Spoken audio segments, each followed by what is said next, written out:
When internal transactions like stock adjustments, warehouse transfers, or stock counts happen in Unleashed, they automatically sync to the Unleashed Warehouse Management app. This short demo will show you how the app handles these adjustments. First, auto-processed adjustments. These happen when the app knows exactly where to apply the change. Using my product, Red Shirt, as an example, which is stocked in one location only in my warehouse, with 100 units, watch what happens when we add 50 in Unleashed. For this example, I'm adding a stock adjustment in Unleashed for the Red Shirt. Positive 50 units. And to finish the adjustment, I'll click Complete. Adjustments sync automatically within a few minutes.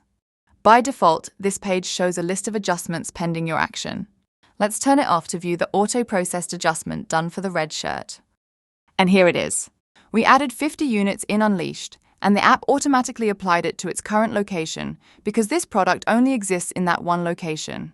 Let's do a quick check on the total inventory for this product in the Product Lookup. Great, we can see the stock adjustment from 100 to 150 reflected in the product detail. And that's it. Now you know how internal transactions like stock adjustments, warehouse transfers, or stock counts that happen in Unleashed are synced to the Unleashed Warehouse Management app. Thanks for watching.